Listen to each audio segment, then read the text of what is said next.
À l'époque, la salle de contrôle était équipée de capteurs. Je vais actualiser la guerre au Moyen-Orient.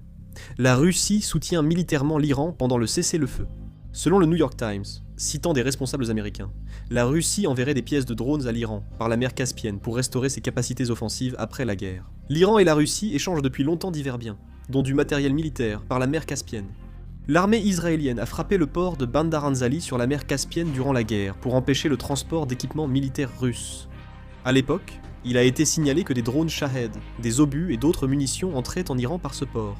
Ce reportage survient après des révélations selon lesquelles la Russie aurait proposé à l'Iran 5000 drones à fibre optique courte portée et des drones longue portée guidés par satellite avec terminaux Starlink.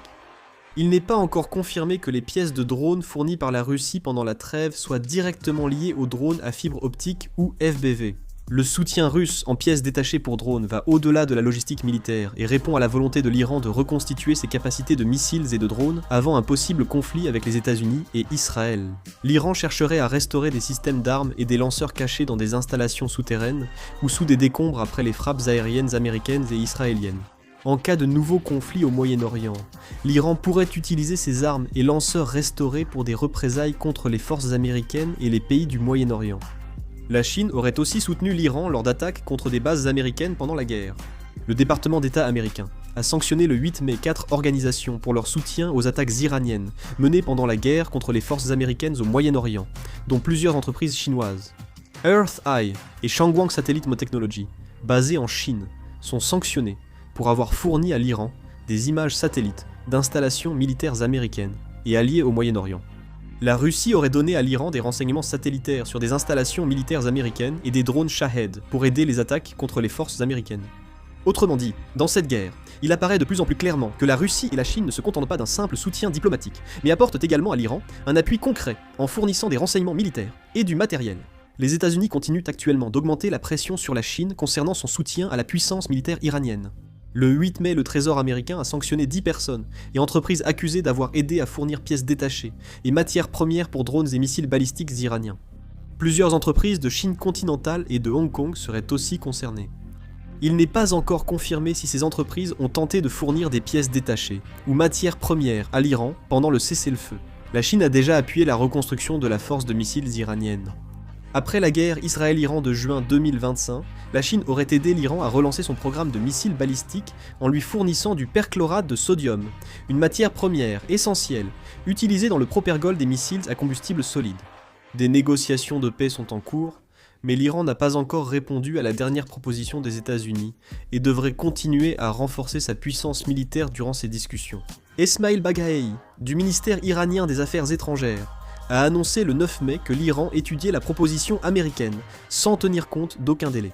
Le 6 mai, lors d'une interview, le président américain Donald Trump a averti l'Iran qu'il restait une semaine pour conclure un accord mettant fin à la guerre et ouvrant la voie à de futures négociations nucléaires. Cependant, des questions clés restent non résolues entre les deux parties. La question du droit de l'Iran à l'enrichissement d'uranium, ses stocks d'uranium hautement enrichis et la reprise des activités à Hormozy-Job restent les principaux obstacles.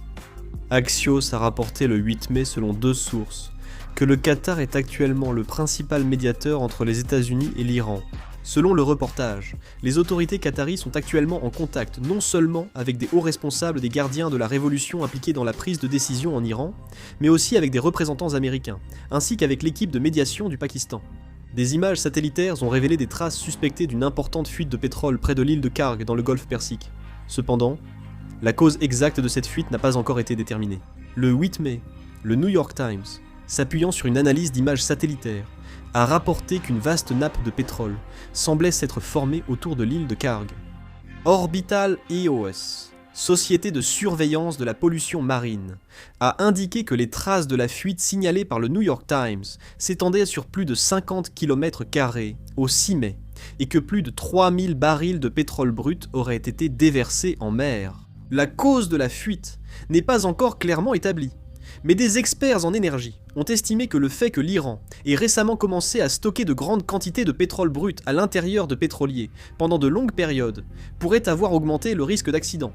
Actuellement, En raison du blocus maritime imposé par les États-Unis, les exportations de pétrole brut depuis les principaux ports iraniens sont limitées, ce qui pousse l'Iran à recourir de plus en plus au stockage temporaire du pétrole brut dans des pétroliers.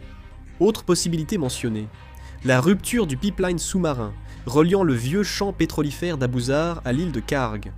Les experts expliquent que ce pipeline a connu des fuites répétées au cours des dernières années, et qu'une rupture effective s'est produite en octobre 2024. Un analyste OSINT israélien pense que la nappe de pétrole provient probablement d'une défaillance d'équipement ou d'opérations de nettoyage interne menées par l'Iran sur un pétrolier.